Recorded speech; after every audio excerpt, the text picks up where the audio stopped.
The hardest thing about burying a military dog is when they never let you see the body. Nathan Reed had repeated that sentence to himself for almost 4 years, usually during the quietest hours of the night when the wind pushed against the walls of his cabin and sleep refused to come. The old cabin sat deep in the Oregon mountains, nearly 30 miles from the nearest highway, surrounded by endless pine trees and cold black water from the lake below the cliffs. Most people in Black Hollow thought Nathan simply wanted privacy after leaving the military. The truth was more complicated than that. Nathan was hiding from memories that never stayed buried. Rain hammered the roof hard enough to shake the windows as he sat alone beside a small kitchen radio drinking black coffee that had already gone cold an hour earlier. The storm outside looked violent even for October. Thunder rolled across the mountains while tree branches scraped against the cabin walls like fingernails. Nathan barely noticed anymore. He had lived alone long enough that silence and storms felt almost identical. An old police scanner crackled faintly near the sink while he cleaned fishing gear beneath the yellow kitchen light. Usually the scanner carried nothing except road closures, wildlife sightings, or the occasional lost hiker. But just after midnight, the static changed. Nathan froze instantly when a distorted voice pushed through the interference. Unit 4, report movement near Sector 12. The voice sounded military. Calm. Controlled. Nathan slowly lifted his eyes toward the radio. Another burst of static followed. Then came something worse. A second voice whispered through the noise for less than 2 seconds. 4,856 loose. Nathan's hand tightened around the fishing knife beside him. His pulse immediately quickened beneath the old gray flannel shirt hanging loose across his shoulders. He knew that kind of numbering system. Military operational units. Asset designation tags. He had spent nearly 11 years working beside tactical K-9 teams before walking away from government service forever. Or at least trying to. The scanner suddenly died again beneath heavy static. Nathan stared at the radio in complete silence while thunder shook the windows harder this time. Then came another sound outside. A dog barking somewhere deep in the forest below the cabin. One bark only. Sharp. Distant. Nathan slowly stood from the kitchen table. His face remained calm, but years of training had already taken over inside his head. He crossed the cabin quietly and grabbed a weatherproof flashlight hanging beside the door. The barking came again through the storm, closer this time. Nathan stepped onto the porch as freezing rain immediately soaked his shirt and jacket. Pine trees bent violently in the wind across the dark mountainside. For several seconds, he saw nothing except rain and darkness. Then lightning flashed across the forest below the cabin road. A shape moved between the trees. Large. Fast. Nathan narrowed his eyes.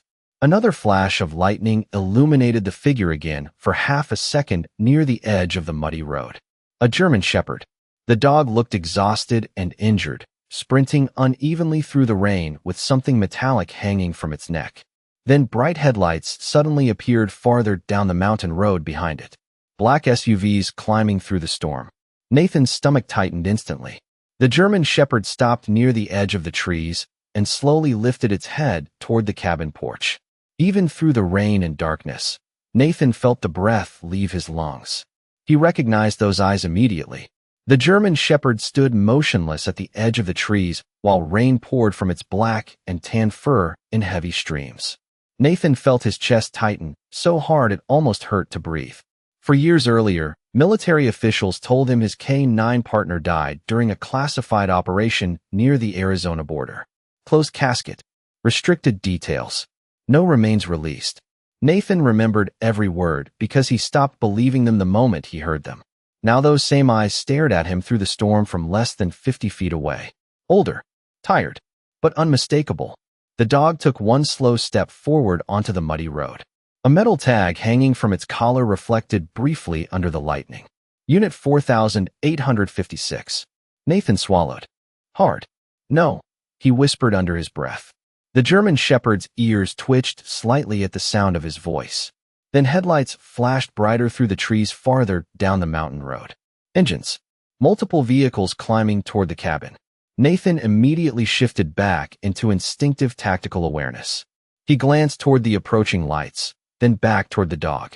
The German shepherd suddenly stumbled sideways near the ditch beside the road, favoring one rear leg. Injured. Exhausted, Nathan made the decision before logic could stop him. "Come here," he called quietly. The dog hesitated for only a second before limping toward the cabin porch through the rain. Nathan noticed scars beneath the wet fur near the shoulders and neck. Fresh tracking marks shaved into the coat. This was not a stray animal. Somebody had been handling him recently. Carefully. Professionally. The German Shepherd stopped directly in front of Nathan beneath the porch light. For one long second, neither of them moved. Then the dog slowly pressed its head against Nathan's chest exactly the same way it used to after long operations overseas. Nathan closed his eyes instantly. Memory hit him harder than the storm. Endless desert heat. Helicopter blades. Tactical commands shouted through radios. The weight of the dog leaning against him after missions that lasted too long. Nathan opened his eyes again and looked down at the metal tag hanging from the collar. Unit 4856. Not a name. A number. Like equipment. Like property. Anger burned low inside his chest. Another flash of lightning illuminated the mountain road below. 3 black SUVs now climbed toward the cabin fast enough to spray mud across both sides of the trail. Nathan's instincts screamed immediately. Tactical retrieval team. He grabbed the dog gently by the collar and guided him inside just before the headlights reached the final bend below the property. The cabin door slammed shut behind them as thunder shook the windows. Nathan locked the deadbolt and pulled the curtains closed in one motion. The German Shepherd stood silently in the middle of the cabin floor, dripping rainwater across old wooden planks while breathing hard from exhaustion.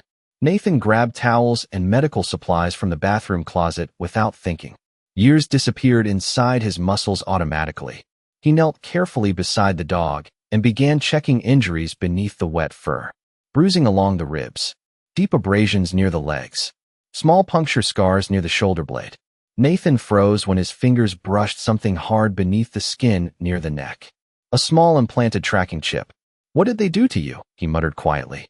Outside, SUV engines stopped near the lower section of the property. Car doors opened beneath the storm. Nathan immediately killed the cabin lights except for one dim lamp near the kitchen. The German Shepherd lifted his head toward the window, ears alert despite exhaustion.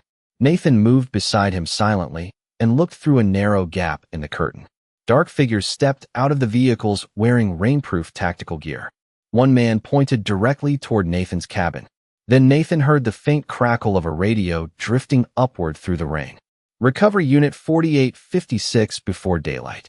Rain pounded against the cabin windows while Nathan stood frozen beside the curtain, watching the tactical team move through the storm below his property. 4 men spread across the muddy clearing near the SUVs with disciplined precision, scanning the forest and cabin perimeter using flashlights that cut through the darkness like sharp white blades. Nathan recognized the formation immediately. Military contractors or former special operations. Not local law enforcement. Not search and rescue. The German Shepherd remained completely silent beside the kitchen table despite the chaos outside. That alone disturbed Nathan almost as much as the men approaching his cabin. Military working dogs were trained to react aggressively to threats near their handler. But this dog stayed perfectly still, eyes focused, body controlled, waiting for instruction. The same discipline Nathan remembered from years ago. Nathan slowly knelt beside him again under the dim kitchen lamp. Water dripped steadily from the dog's fur onto the wooden floorboards while thunder rolled across the mountains outside. Nathan carefully examined the tracking wound near the neck once more. The implanted device sat deep beneath the skin. Professional grade. Probably military encrypted. He grabbed tweezers and antiseptic from the medical kit while the dog watched him without resistance. "This is going to hurt," Nathan whispered quietly. The German Shepherd never looked away from him. Nathan made a small incision near the tracking implant and carefully removed the metal chip from beneath the skin. The dog flinched once, but stayed calm. Nathan stared at the tiny black device resting in his palm. Property tracker. Asset control hardware. Somebody had spent serious money keeping this animal monitored. Nathan crushed the device beneath the heel of his boot immediately. Outside, one of the tactical men suddenly looked toward the cabin porch as if noticing movement. Nathan killed the kitchen lamp instantly. Darkness swallowed the room except for flashes of lightning outside. The German Shepherd moved silently beside him toward the back hallway without needing commands. Nathan's pulse quickened. The dog still remembered operational movement patterns. Another radio voice drifted faintly through the storm outside. Tracker signal lost. Nathan cursed quietly under his breath. That would accelerate everything. He grabbed an old shotgun from the closet near the back door, but kept it lowered. He had no interest in a confrontation. Not tonight. Not after spending years trying to disappear from this world completely. The German Shepherd suddenly stopped beside the fireplace and stared toward an old wooden chest Nathan had not opened in years. Nathan frowned slightly. The dog walked closer and nudged the chest once with his nose. Nathan hesitated before kneeling beside it. Dust covered the lid thick enough to show how long it had remained untouched. Slowly, he opened it. Inside sat old military equipment packed beneath folded uniforms and faded tactical gear. Photographs, medals, mission folders. Then Nathan saw it. A worn leather K9 collar with a brass nameplate attached to the side. Ghost. Nathan stared at the collar while memories crashed through him all at once. Endless. Training fields under desert sun. Helicopter transport flights. The sound of claws hitting concrete before operations. Ghost running beside him through smoke and chaos overseas. Nathan slowly looked back toward the German Shepherd standing near the fireplace. The dog's intelligent eyes remained locked on him. Older now. Scarred. Exhausted. But alive. Nathan's voice barely worked. Ghost. The German Shepherd immediately stepped forward and pressed against Nathan's chest again exactly the same way he used to after successful missions. Nathan closed his eyes hard as emotion hit him like a punch to the ribs. For years of guilt. For years of anger. For years believing his partner died alone somewhere in the desert. Outside, SUV doors slammed again through the storm. Flashlights moved closer toward the cabin porch. Then a voice echoed loudly through the rain. Mr. Reed, Federal Recovery Operation. Open the door immediately. Ghost's ears lifted toward the front entrance while Nathan tightened his grip on the old collar hanging in his hand.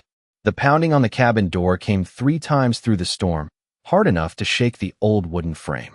Nathan stood motionless in the dark living room with Ghost beside him, every instinct from his military years returning faster than he wanted to admit. Outside, flashlight beams swept across the windows while rain crashed against the roof in violent waves. Mr. Reed. The voice called again from the porch. We are conducting a federal recovery operation involving government property. Open the door immediately. Nathan almost laughed at the wording. Government property. That was how they described the animal that spent years protecting soldiers in combat zones. The same animal that once dragged an injured Marine across open desert during a sandstorm. The same animal that slept beside Nathan through endless deployments overseas. Ghost stood completely silent near the fireplace, ears locked toward the front entrance. Nathan noticed the dog was no longer trembling from exhaustion. His posture had changed. Focused now.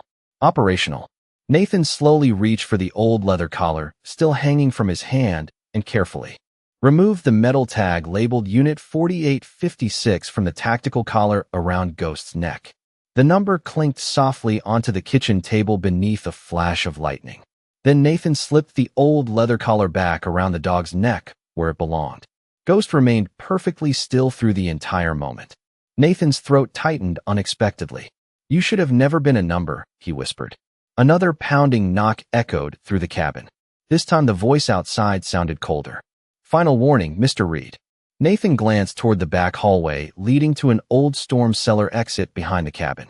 If the tactical team surrounded the property already, escape through the woods would not be easy in this weather. But staying inside guaranteed confrontation. Ghost suddenly moved toward the kitchen window and growled low for the first time all night. Nathan stepped beside him carefully and peeked through the narrow gap in the curtains. More men had arrived. At least 8 now. Some moving through the trees with thermal scanners, while others approached the cabin from both sides. Professional containment formation. Nathan immediately understood something else too. They were not acting like men retrieving a dangerous animal.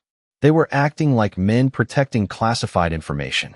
Nathan turned back toward the fireplace and grabbed an old weatherproof backpack from beside the couch. Inside he stuffed medical supplies, flashlight batteries, dry clothes, and the mission folders from the wooden chest without fully thinking about why. Something deep inside him already knew the truth. Whatever happened to Ghost years ago was never an accident. Outside, the tactical team leader spoke into a radio near the porch. Target may still possess operational files from prior service. Nathan froze. Operational files. His eyes shifted slowly toward the mission folders inside the backpack. Files he had not opened since leaving military service. Ghost suddenly barked once toward the hallway window facing the rear woods. Nathan reacted instantly. A flashlight beam swept past the glass outside. They were closing in from behind the cabin too. Nathan grabbed his jacket and slung the backpack over one shoulder. "Come on," he whispered. Ghost limped beside him as Nathan quietly opened the storm cellar hatch near the kitchen floor. Cold, damp air rushed upward from the darkness below. The tactical team reached the front porch seconds later. Boots creaked across wet wood outside the door, while radio chatter crackled through the storm. Nathan descended into the narrow cellar tunnel, with Ghost directly behind him. He carefully closed the hatch above just as the front door burst open upstairs. Flashlights immediately swept across the cabin above them, while voices echoed through the floorboards. Nathan crouched silently in the darkness beside Ghost, listening to strangers tear through the only peaceful life he had managed to build in 4 years. Then one sentence drifted clearly through the floor from above. "Recover the dog. The handler is secondary." Nathan slowly looked toward Ghost in the darkness, while rainwater dripped steadily through the old cellar ceiling. Whatever hunted them tonight had never intended to leave witnesses behind. The storm cellar tunnel smelled like wet earth, rust, and old pine roots twisting through cracked concrete walls.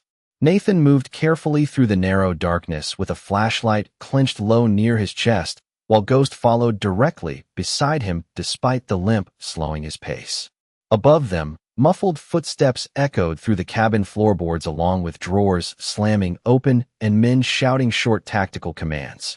Nathan tried not to think about strangers tearing apart the only place that had felt remotely safe since leaving military service. The tunnel itself had been built decades earlier by the previous property owner as an emergency mining escape route leading nearly half a mile downhill toward the forest near the lake. Nathan rarely used it except during heavy snowstorms. Tonight it felt like the only reason they were still free. Water dripped steadily from the low ceiling while cold air pushed through the passage carrying the scent of rain and pine trees ahead. Ghost suddenly slowed near a bend in the tunnel and quietly brushed against Nathan's leg. Nathan immediately stopped moving. The German shepherd's ears lifted toward the darkness ahead, while a low warning growl formed deep in his throat. Nathan killed the flashlight instantly.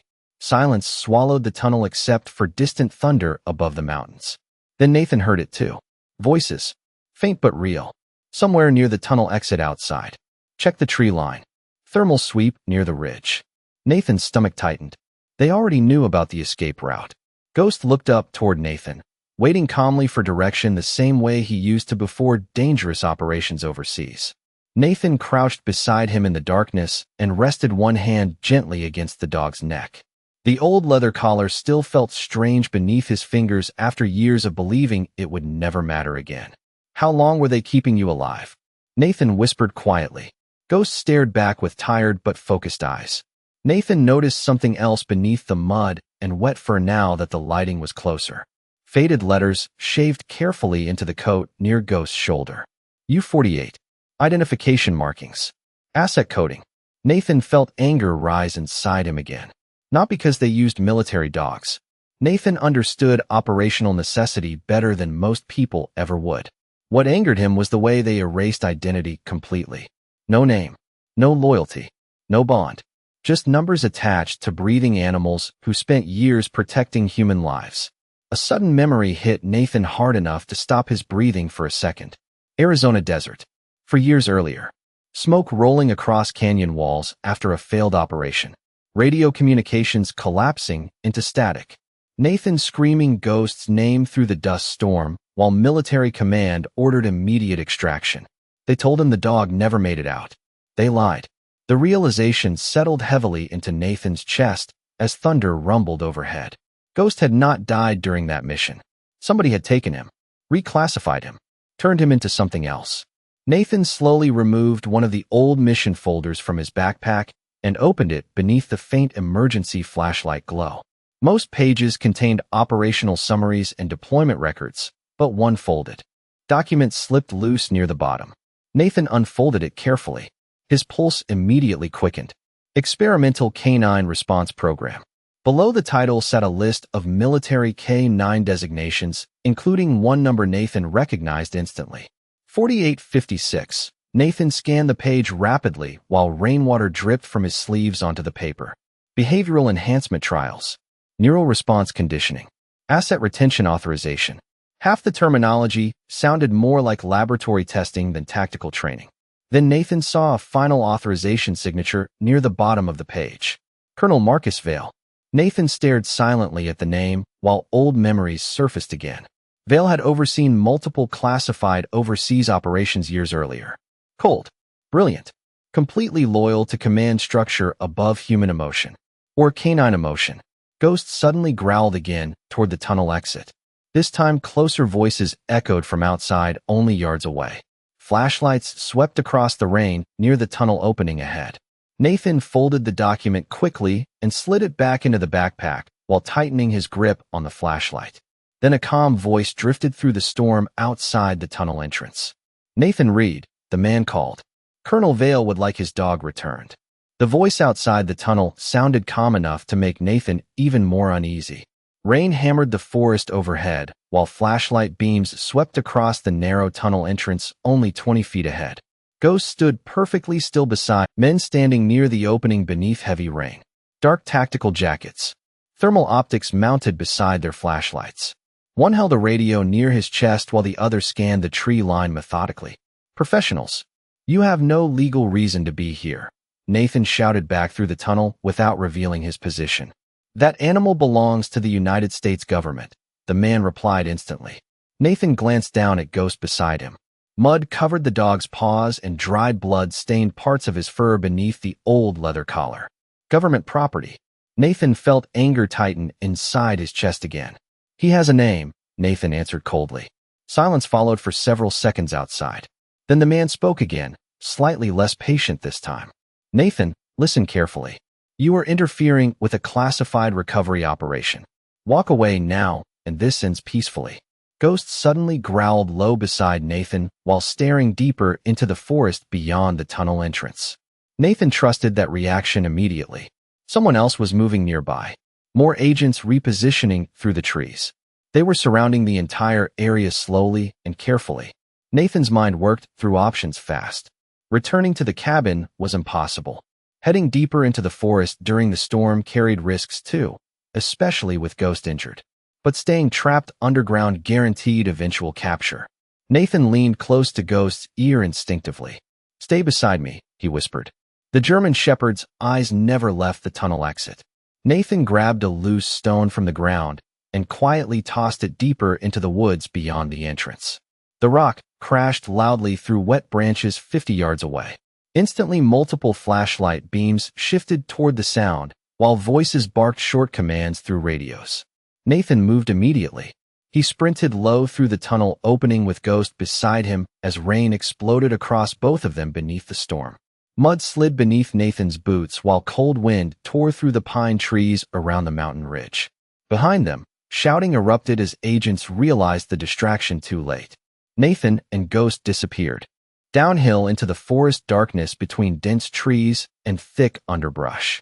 Nathan's lungs burned almost immediately from the steep terrain and freezing air, but Ghost continued beside him despite the injured leg.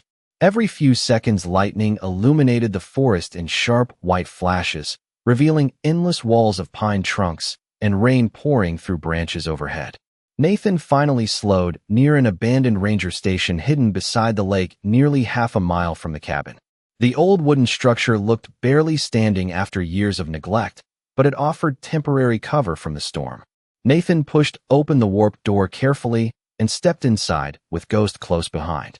Dust and mildew filled the dark interior while rainwater leaked steadily through the roof. Nathan shut the door quietly and listened. Nothing except distant thunder and wind across the lake. For the first time all night, they had a moment to breathe. Ghost collapsed carefully onto the wooden floor from exhaustion, while Nathan opened the backpack near an old table. He pulled out the experimental program document again beneath flashlight glow and stared harder at the details this time. Several names appeared beside military asset numbers. Most were marked inactive, decommissioned, but Ghost's designation contained a different status. Active retention subject. Nathan's heartbeat slowed coldly as he read the final sentence typed beneath the classification notes. Subject demonstrates persistent emotional attachment to former handler despite conditioning protocols. Nathan slowly looked toward Ghost lying exhausted across the floorboards. Even after everything they did to him, the dog still came back. Rain continued hammering the roof of the abandoned ranger station, while Nathan sat silently at the old wooden table, staring at the classified document beneath flashlight glow. The paper trembled slightly between his fingers, though he could not tell whether it came from exhaustion or anger. Across the room, Ghost rested on the floorboards near the cold fireplace with his head lowered but ears still alert toward the storm outside. Even injured and exhausted, the dog remained focused on protecting the room first and resting second. Nathan remembered that behavior from overseas deployments. Ghost never fully relaxed unless Nathan did first, and Nathan had not truly relaxed in years. Wind rattled loose boards along the cabin walls while distant thunder rolled across the lake outside. Nathan carefully turned another page inside the folder and found photographs clipped beneath operational notes. Several military dogs appeared in the images wearing tactical harnesses marked only with numerical designations. No names anywhere. Just numbers printed like inventory labels beneath each photograph. Some dogs looked calm. Others looked confused. One image showed a training room filled with bright overhead lights and rows of observation windows. Another displayed medical equipment surrounding a sedated German shepherd strapped carefully to a monitoring platform. Nathan's jaw tightened immediately. This was not advanced tactical training. This was experimentation. Ghost slowly lifted his head as Nathan reached another document near the bottom of the folder. The paper looked older than the others with water damage along the edges. Nathan unfolded it carefully and froze the moment he saw the operation date. For years earlier, Arizona border sector, the mission where Ghost supposedly died. Nathan scanned the report slowly while rain echoed through the station around him. Multiple operational inconsistencies appeared immediately. Extraction timelines changed. Communication logs missing. Casualty reports incomplete. Then Nathan found the final authorization order attached to the last page. K9 asset reassigned following behavioral anomaly during civilian engagement scenario. Nathan stared at the sentence for several long seconds. Behavioral anomaly. Nathan remembered that mission clearly now despite trying to bury it for years. Their team had entered an abandoned desert compound searching for illegal weapons shipments. During the operation, Ghost broke formation unexpectedly and refused attack commands near one of the buildings. Nathan later discovered terrified civilians hiding inside the structure, including children. Ghost sensed them before the soldiers did. The operation ended in chaos after a dust storm separated the teams. Hours later, Command informed Nathan that Ghost died during extraction failure. But according to these documents, Ghost survived. And instead of being returned, he was transferred into the experimental program, punished for protecting innocent people instead of following aggressive conditioning. Nathan slowly lowered the document while rage settled coldly into his chest. "You saved lives," he whispered quietly toward Ghost. The German shepherd watched him silently from across the room, dark intelligent eyes reflecting flashlight glow. Nathan noticed another small scar hidden beneath the fur near Ghost's ribcage. Surgical. Precise. More evidence of whatever they had done during those missing years. Outside, headlights suddenly appeared through cracks in the ranger station walls. Nathan immediately killed the flashlight and moved toward the broken window near the back corner. 3 vehicles rolled slowly along the lakeside trail through the rain with headlights dimmed low. Tactical search pattern. They were getting closer again. Ghost rose instantly despite exhaustion and moved beside Nathan without a sound. Nathan studied the terrain outside quickly. Dense forest uphill. Open shoreline downhill. Limited options. Then he noticed something farther across the lake, barely visible through rain and darkness. A communications tower hidden along the opposite ridge. Nathan recognized it immediately. An old emergency relay station built during Cold War years for mountain rescue operations. Mostly abandoned now except for occasional maintenance crews. But if power still reached the system, there might be archived transmission logs or external communications equipment inside. Nathan looked down at the documents spread across the table and then toward Ghost standing ready beside him. For 4 years Nathan believed he lost his partner forever. Now the truth was far worse. Somebody stole him, erased his identity, and turned him into a classified experiment. Nathan grabbed the folders and shoved them back into the backpack, while vehicle engines echoed closer through the storm outside. Then a bright searchlight suddenly swept across the ranger station windows.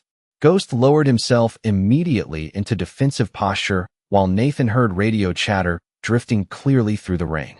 Thermal contact confirmed inside the structure. The searchlight swept across the ranger station walls again, while rain exploded against the roof hard enough to shake loose dust from the ceiling beams. Nathan crouched beneath the broken window with Ghost pressed silently beside him, both watching shadows move outside through cracks in the old wooden walls. Tactical agents spread carefully across the shoreline with disciplined spacing, flashlights scanning trees, rocks, and abandoned structures around the lake. Nathan counted at least 7 men already visible through the storm, which meant there were probably more positioned deeper in the forest. Ghost suddenly nudged Nathan's arm once with his nose and stared toward the rear side of the station. Nathan immediately understood. Another exit. He remembered an old maintenance door leading toward the drainage path behind the structure. Without wasting another second, Nathan slung the backpack across his shoulder and moved carefully through the darkness with Ghost limping beside him. Outside, radio chatter crackled louder through the rain. Movement detected near the eastern wall. Nathan reached the rear maintenance door just as flashlight beams crossed the front windows again. The rusted handle resisted at first before finally giving way with a quiet metallic snap. Cold rain and pine-scented air rushed inside immediately. Nathan stepped into the darkness behind the station while Ghost followed low beside him through thick, wet brush. The mountain terrain behind the lake climbed sharply uphill toward the old communications relay station Nathan spotted earlier through the storm. If they could reach it before daylight, there was still a chance to contact someone outside the recovery teams controlling this operation.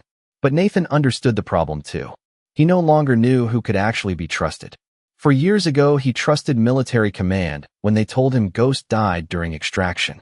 For years later, he was running through freezing rain with the same dog while armed teams hunted them through the mountains. Thunder cracked violently overhead as Nathan and Ghost pushed uphill between dense pine trees and slippery rocks. Every few minutes, Nathan glanced back downhill toward the lake, where searchlights continued sweeping through the forest below. Ghost stayed close despite obvious exhaustion, occasionally stumbling on the uneven terrain before regaining balance immediately. Nathan noticed the dog refusing to show weakness even now. Military conditioning ran deep. Nearly 40 minutes later, they finally reached a narrow service road leading toward the relay station. The structure stood alone above the ridgeline, surrounded by rusted chain-link fencing and old utility towers swaying in the storm. Most windows were dark except for one dim emergency light glowing near the side entrance. Nathan slowed immediately. Somebody was inside. Ghost's ears lifted at the same moment. Nathan crouched low near the fence line while studying the building carefully. No visible tactical vehicles nearby. No searchlights. No patrol movement. Still, nothing about tonight allowed trust to come easily anymore. Then the side door slowly opened beneath the rain. An older woman stepped onto the concrete platform, holding a lantern beneath a weatherproof jacket. Gray hair tied back. Calm posture. She looked directly toward Nathan's hiding position as though expecting him. "If Colonel Vale's people are behind you," she called quietly through the storm, "then you are running out of time." Nathan immediately froze. Ghost remained alert beside him, but did not growl. That detail mattered. Military dogs reacted strongly to human intent.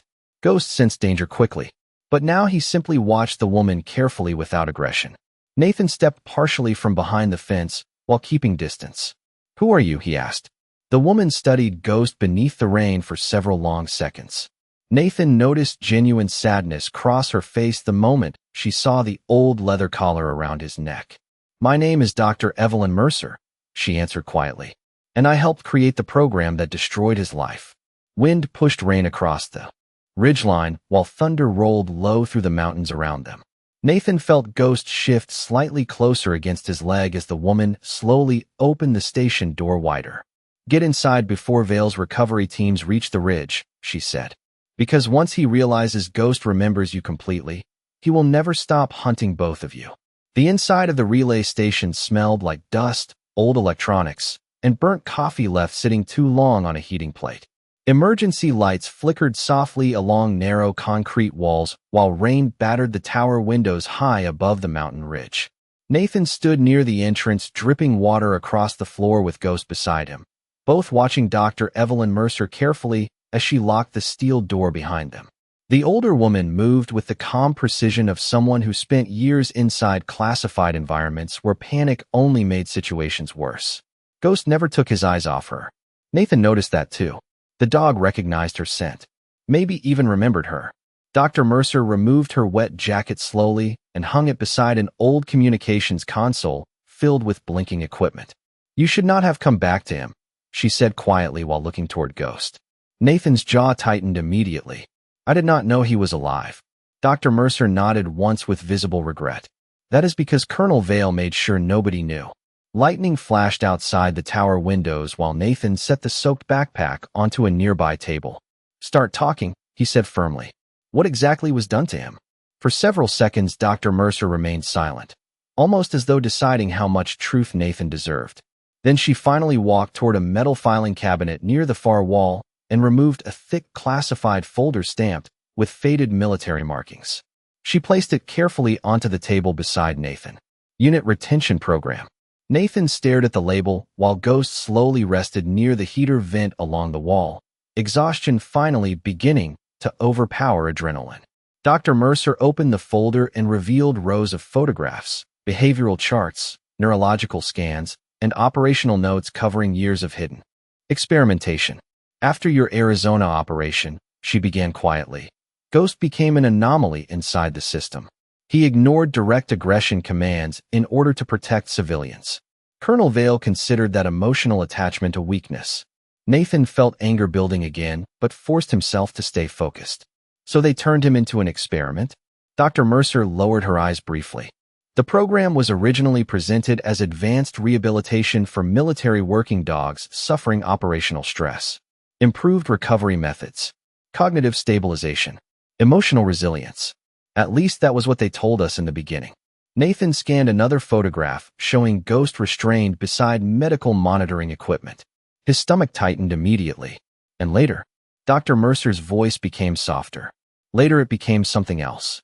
Thunder shook the tower again while old equipment hummed steadily around them. Dr. Mercer explained how the program evolved under Colonel Vale's supervision after several military agencies became interested in creating highly adaptive canine units capable of long-term tactical deployment without emotional dependency on handlers. Conditioning protocols increased. Isolation periods extended. Behavioral modification techniques pushed further each year. Most dogs eventually broke psychologically or became unstable. Some stopped responding entirely. But Ghost reacted differently. "He kept remembering you," Dr. Mercer admitted quietly. Nathan looked up sharply. "What does that mean?" She reached deeper into the folder and pulled out dozens of observation reports. Nearly every page mentioned the same problem: persistent handler recognition, emotional retention, protective loyalty response triggered by recorded voice samples. No matter what conditioning they attempted, Dr. Mercer continued, he never abandoned attachment to you. Nathan stared toward Ghost lying exhausted near the heater while rain echoed through the tower windows. The German shepherd looked peaceful for the first time all night despite scars hidden beneath his fur and years stolen from his life. Dr. Mercer stepped closer toward Nathan, lowering her voice carefully. "That is why Vale wants him back so badly now. Ghost became proof that emotional loyalty cannot be erased completely. And if those program files ever become public, several careers disappear overnight." Nathan slowly closed the folder while cold realization settled into place. "So this is not recovery anymore," he said quietly. "It is containment." Dr. Mercer nodded grimly. "Exactly." Suddenly, one of the communications monitors crackled loudly across the room. Static filled the station before a clear male voice emerged through the speaker system. Calm. Controlled. Familiar. Dr. Mercer, the voice said evenly. You always did underestimate how predictable human attachment can be. Nathan felt his blood run cold instantly. Colonel Marcus Vale himself. The monitor screen flickered alive, revealing live thermal images surrounding the entire relay station outside. Tactical teams already moving into position through the storm. Then Vale spoke again through the speakers with unsettling calm. Nathan Reed, he said, you were never supposed to find him. The relay station speakers crackled softly after Colonel Vale's voice disappeared, leaving only static and the distant sound of thunder rolling across the mountains. Nathan stood frozen beside the communications console while rain slammed against the tower windows hard enough to blur the lights moving outside the ridge. Ghost slowly rose from the heater vent despite obvious exhaustion and moved directly beside Nathan again, posture low and alert. Dr. Mercer immediately shut off several monitor screens before turning toward the reinforced shutters covering the eastern windows. He found the relay signal faster than I expected, she muttered quietly. Nathan stepped closer to the thermal display, still glowing faintly on the console. Multiple heat signatures moved through the forest surrounding the station with precise spacing. Tactical containment pattern again. Colonel Vale clearly had no intention of allowing anyone to leave the ridge tonight. Nathan grabbed the edge of the console tightly. Why does he care this much about one dog? Dr. Mercer looked toward Ghost with visible sadness before answering. Because Ghost was the only subject who proved the program failed. Lightning flashed through the station windows while emergency generators hummed beneath the floor.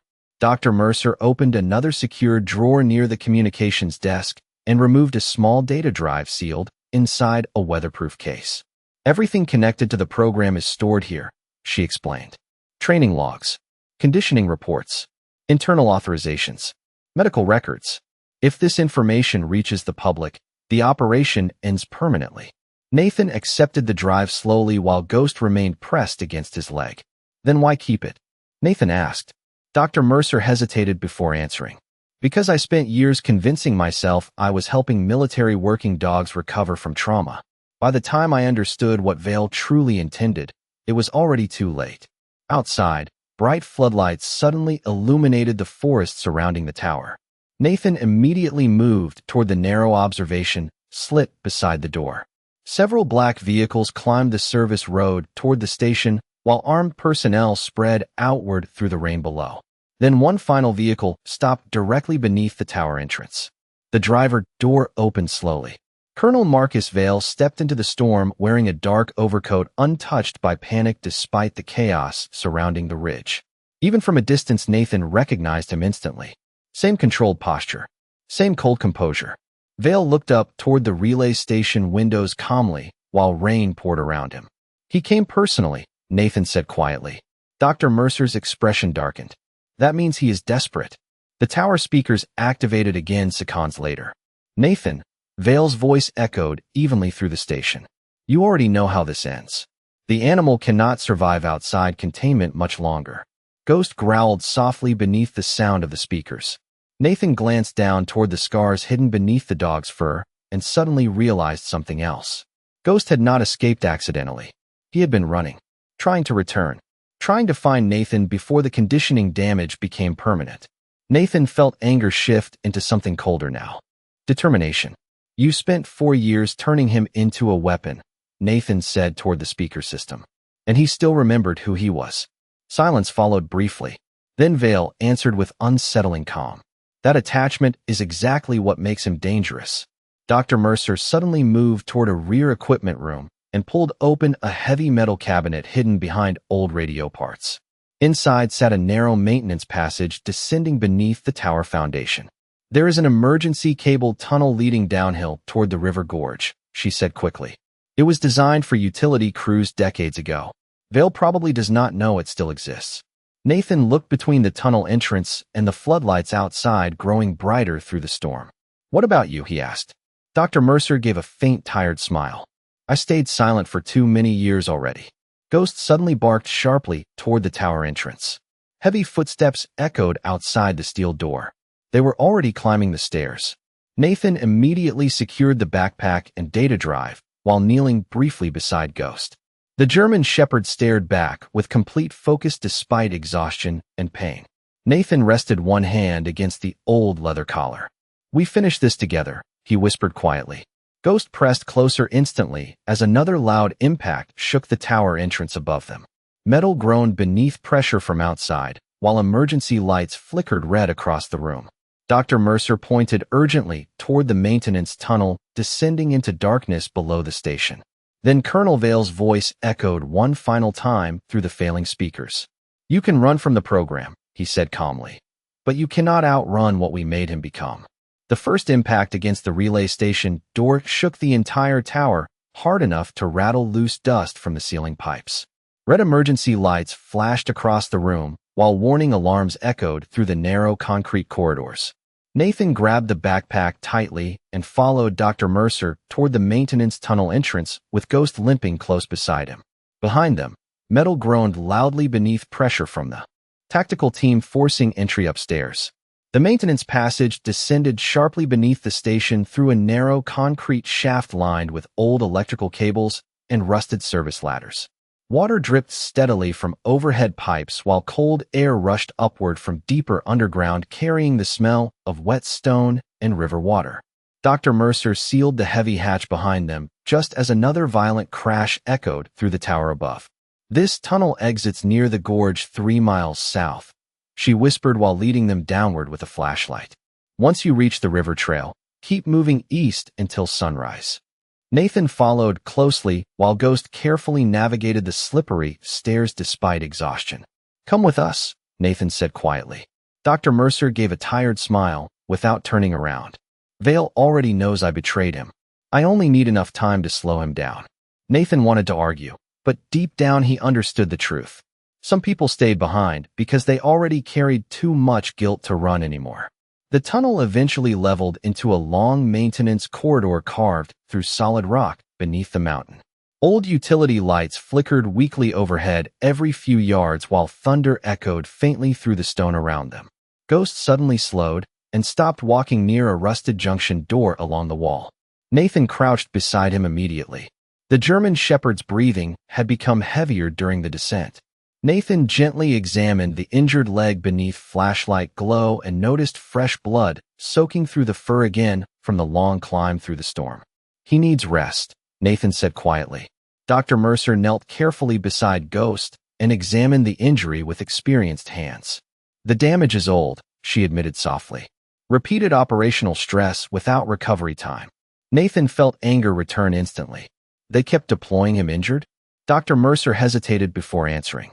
Vale considered pain tolerance part of the conditioning process. Ghost looked up toward Nathan silently, while Dr. Mercer wrapped the leg carefully with medical tape from her emergency kit. Even exhausted and injured, the dog never pulled away or showed fear. Nathan realized Ghost probably spent years learning that weakness only brought harsher treatment. That thought hit harder than Nathan expected. Suddenly, the emergency lights overhead flickered violently before dying completely. Darkness swallowed the corridor except for Dr. Mercer's flashlight beam. Then distant voices echoed faintly through the tunnel behind them. Vale's teams already found the maintenance entrance. Dr. Mercer stood immediately. "Go," she urged quietly. "They are moving faster than expected." Nathan helped Ghost back onto his feet before continuing deeper into the tunnel system. The farther they moved underground, the colder the air became. Eventually, the corridor opened into an enormous drainage chamber where underground river water roared beneath metal walkways, disappearing into darkness. Nathan paused briefly at the edge of the platform while Ghost scanned the shadows ahead. Then a familiar voice echoed calmly through hidden speakers mounted somewhere along the tunnel walls. "You always did inspire unusual loyalty, Nathan." Colonel Vale again. Nathan clenched his jaw immediately, while Dr. Mercer's expression darkened beside him. "This tunnel network was built into the original program facility decades ago," she whispered. "He can access portions remotely." Vale's voice continued through the chamber speakers with unsettling calm. "Do you know why Ghost survived conditioning longer than every other subject?" Nathan refused to answer. The underground river thundered beneath the metal walkway, while Ghost remained pressed tightly beside him. Because he still believed someone would come back for him, Vale said quietly. Nathan felt something twist painfully inside his chest at those words. For years, Ghost spent trapped inside experiments while still waiting for the handler who never knew he was alive. Dr. Mercer suddenly grabbed Nathan's arm and pointed toward a narrow service bridge extending across the underground river. That bridge leads directly to the gorge exit, she whispered urgently. Once you cross it, there is no turning back. Behind them, flashlight beams suddenly appeared deep inside the tunnel. Corridor growing brighter with every second.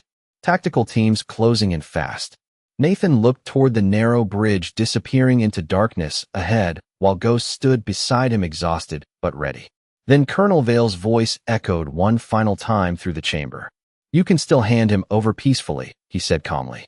But if you force this to continue, the program will erase every trace of both of you forever. Flashlight beams bounced violently through the underground chamber behind them, while tactical voices echoed closer across the tunnel walls. Nathan tightened the backpack straps across his shoulders and stepped onto the narrow service bridge with Ghost moving carefully beside him. The old metal walkway stretched across the roaring underground river nearly 60 feet below, disappearing into darkness on the opposite side of the cavern. Rusted support cables groaned softly overhead every time the bridge shifted beneath their weight. Dr. Mercer remained near the chamber entrance watching the approaching lights grow brighter through the tunnel behind them. Nathan, she called quietly before he moved farther across the bridge. He turned back briefly. The older woman stood beneath flickering emergency lights with rainwater still dripping from her gray hair and jacket. For the first time all night, Nathan noticed how exhausted she looked. Not physically, emotionally, like someone carrying years of regret alone. He trusted people even after everything, she said softly while looking toward Ghost. Do not let them turn that loyalty into weakness. Nathan nodded once without speaking. Then Ghost suddenly stopped halfway across the bridge and turned back toward Dr. Mercer. The German shepherd stared at her silently for several long seconds. Dr. Mercer's eyes filled with visible emotion before she slowly crouched down near the tunnel wall. I am sorry, she whispered toward him. Ghost remained still for one final moment before turning back toward Nathan and continuing across the bridge. The tactical lights behind them moved faster now. Vale's teams were entering the chamber. Nathan hurried across the remaining distance while the underground river thundered beneath the swaying bridge below. Once they reached the far side, Nathan spotted a narrow maintenance corridor climbing sharply upward toward faint daylight, filtering through cracks above. Dawn was finally approaching somewhere beyond the mountain. Nathan and Ghost moved quickly through the steep passage while distant shouting echoed behind them across the bridge. Then suddenly a loud metallic crash exploded through the cavern. Nathan spun around instinctively. The service bridge behind them collapsed into the underground river below with a violent screech of twisted steel and rushing water. Flashlights scattered wildly across the chamber as voices shouted through static-filled radios. Dr. Mercer stood motionless near the broken edge of the collapsed bridge, holding a manual release lever beside the wall. She looked toward Nathan one final time across the gap. Then the emergency lights around her flickered out completely. Darkness swallowed the chamber behind them. Nathan stared silently for several seconds before Ghost nudged his leg firmly, urging him forward. There was no time left to stop. They continued climbing until the maintenance corridor finally opened onto a narrow canyon path overlooking a rushing mountain river below. Cold dawn light stretched across the horizon beyond the trees, while storm clouds slowly began breaking apart overhead. For the first time since Ghost appeared outside the cabin, Nathan could finally breathe without hearing immediate pursuit nearby. He crouched beside the riverbank and removed the data drive from his jacket pocket again. Tiny, lightweight, yet powerful enough to destroy careers, expose classified operations, and reveal years of hidden abuse against military working dogs treated like disposable equipment instead of living partners. Ghost slowly lowered himself beside the river, exhausted beyond anything Nathan had seen before. The German shepherd rested his head near Nathan's knee while sunlight gradually touched the canyon walls around them. Nathan gently placed one hand against the old leather collar again and realized something important. Ghost never escaped because he wanted revenge. He escaped because he remembered. Home. A distant helicopter sound suddenly echoed faintly across the mountains far behind them. Search teams were still active. Ville was not finished yet. Nathan looked downstream toward the nearest town, nearly 20 miles east, where public roads, civilians, and communication networks finally connected back to the outside world. If the truth inside the data drive reached the right people, the program could finally end permanently. But exposing classified military operations carried consequences too. Nathan understood that better than anyone. Ghost lifted his head slowly and looked toward Nathan with tired but steady eyes. Waiting, trusting him again despite everything. Nathan made his decision quietly. No more hiding, he whispered. He secured the data drive carefully inside the backpack before helping Ghost back onto his feet. Together, they began walking east along the river trail beneath the first clear sunrise either of them had seen in years.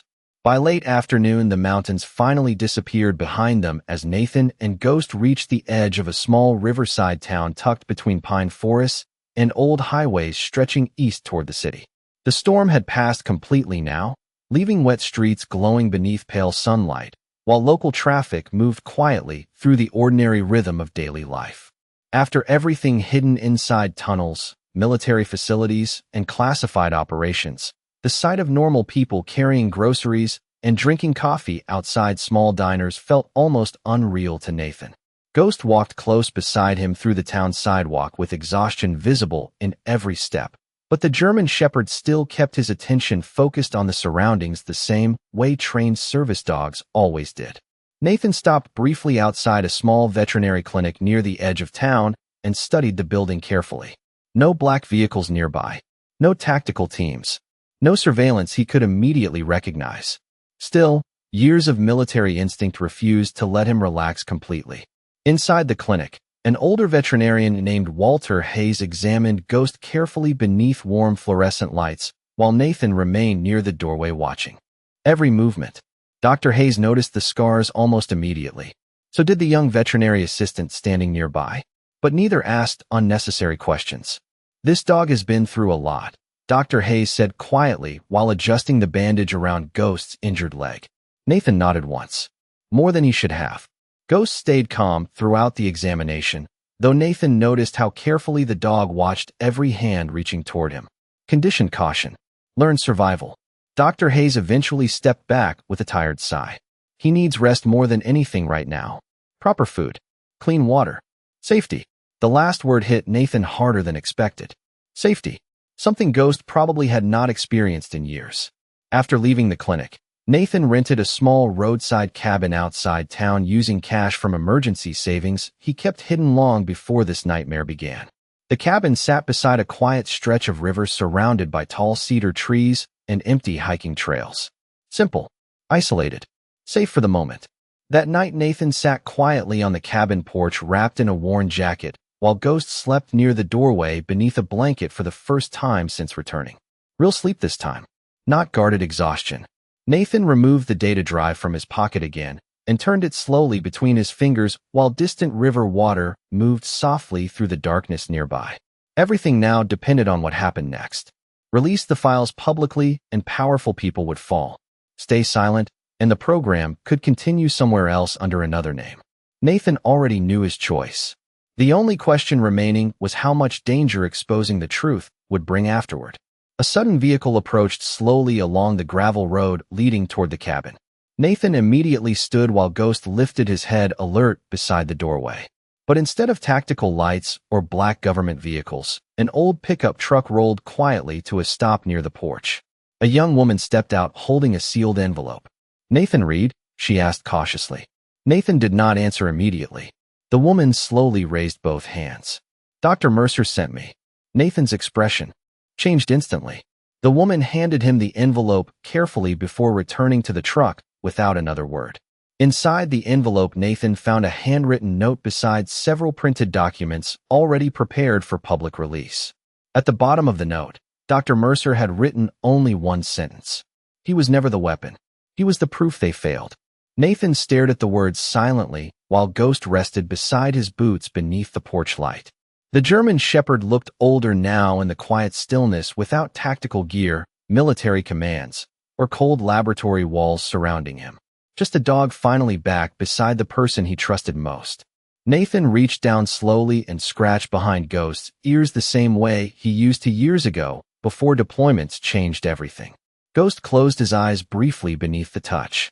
For the first time since the storm began outside that cabin in the mountains, Nathan finally understood the truth clearly. The strongest thing they ever created inside that program was not obedience, aggression, or conditioning. It was loyalty that survived even after every reason to trust had been taken away. And somewhere far beyond the quiet river and cedar trees, powerful men were already beginning to realize they could erase records, destroy evidence, and bury secrets for years, but they could never completely erase the bond between a soldier and the dog who came home to find him.